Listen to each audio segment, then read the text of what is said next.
Welcome back. Week number 2 wrap-up for our players for Team All-American Fall Ball. I'm Dan Ninemire. I'm excited again to have the opportunity to be with our guys. What I want to talk about first is the tempo that exists over the course of the game. The tempo for us is ultimately kept by our catchers. This past week during practice, we spent a lot of time with those catchers trying to get them to understand the receiving side of this thing, and then not only the receiving, but also getting the ball back to the pitcher. The time that it should take in between pitches. Pitcher releases the ball to the time the ball's back in his glove and making the next pitch is 12 to 13 seconds. Our 14-year-olds yesterday were averaging close to 18 to 20 seconds. Way too long.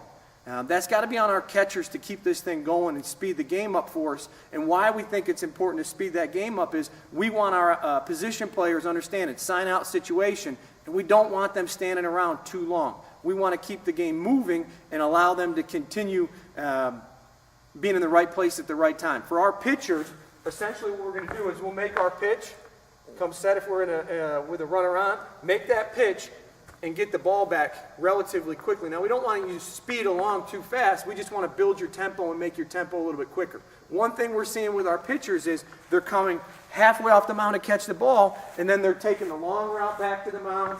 They're up here adjusting their hat, doing whatever it is that they're doing. We need to speed this process up so that guy's back on the mound, getting his sign, coming set, making his pitch. Now, the tempo for us is everything. It's controlled by our catchers, and our pitchers also have to be aware of this as well.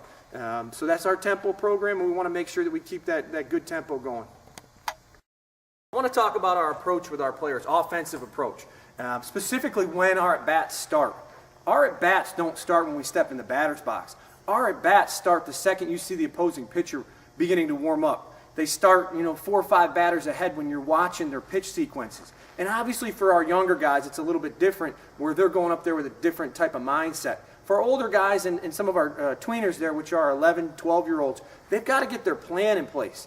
This past weekend and last weekend as well, it became very frustrating for us because we watched our hitters just trying to swing to contact. Now, that's not what we're about here, and that's not how we're going to develop the highest-end baseball players in the country. You've got to understand that when you walk in the box, you've got bad intentions in mind. I'm watching guys take plus count swings where they're not getting themselves ready to attack the baseball.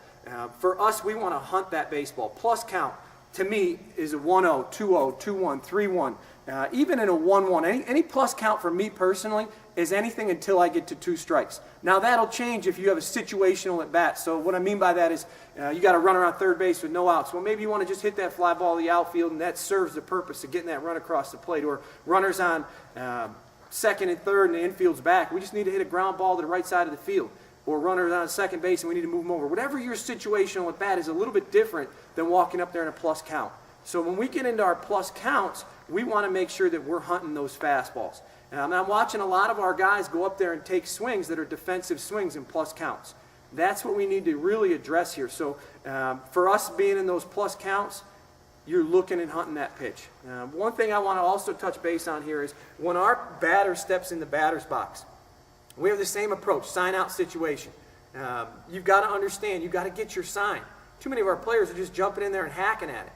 There's an approach to this thing. So for us, we want to make sure, and in college baseball, this is a rule, that you have to keep 1 foot in the box and get your sign. So for us, we want to get our sign, then get in and go through our routine. Whatever your routine is, it's yours. Own it. Be accountable for your routine, but make sure it exists every single time. If you think about the job of a pitcher, and we talked about this earlier, it's keeping that tempo. To be a great hitter, you've got to have timing. That timing is critically important. So all of your routine is part of your timing, making sure that you get yourself ready to hit the baseball when the ball is delivered. For a pitcher, his job is to make sure that he disrupts your timing. And this is some of the things that we need to be aware of as hitters.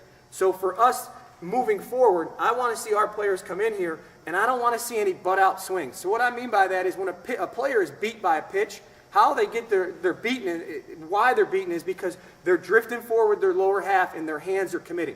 And the only way to slow their body down is to push that butt out and give a wave at it swing.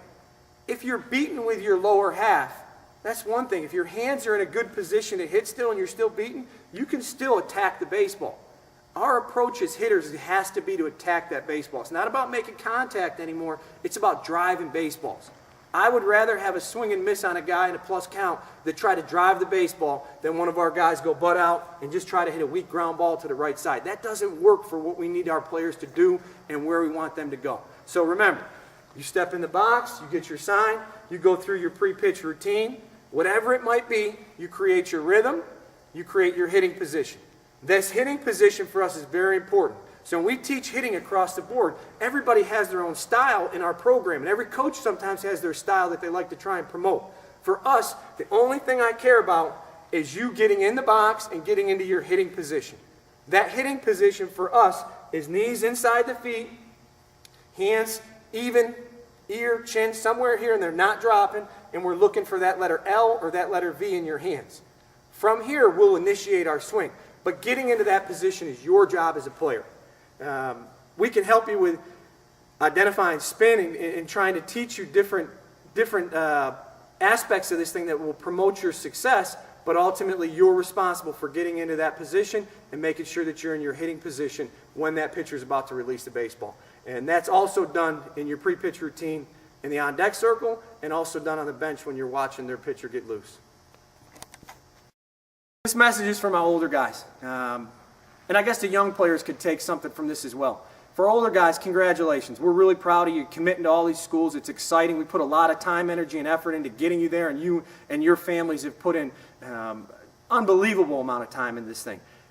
My fear is starting to come a little bit true when I watch our players. You know, we put so many guys into college baseball that it's exciting and it's something, a feather in our cap, but at the same time, we're failing. And here's how we're failing, and you're failing as players.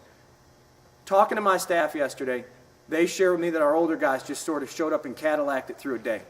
Man, I get it, it's fall ball. I get it that you'd probably be, want to watch maybe football part of your day. And that's not the life we chose to live here. Right? You've got to get here and you've got to compete. You've got to prepare for that. If there were 25 pro scouts behind there, my question to all of our players is, would you have handled your business the same way you did yesterday? And I'm going to guess that the answer is no. You're accountable. Here I am holding you accountable. Right? What you did and what you went through yesterday does not happen here again. Yeah, you sprint on and off the field. You understand that. But your approach and how you approach the game has to live the same way every single time. All right? We're focused on development. Either you're getting better or you're getting worse. If you just show up at the ballpark and you don't go through your routine and your processes, you're getting worse. And again, our job is to make you own it. So I hope for some of you guys that you take this and you own it, you wear it a little bit and understand, when I get to the ballpark, I better be ready to strap it on and go to work. And that's not something that we saw yesterday. And there was a couple incidents where guys weren't running balls out. Man, you know better. Flat out, you know better. You're owning it now. I'm forcing the accountability here. And understand something. You haven't made it anywhere yet. Congratulations, you're going to commit and you're going to sign your letter of intent and we're excited for you. But you're not a big leaguer. You're not a Hall of Famer. Right? The way that we handle our business is the same no matter what.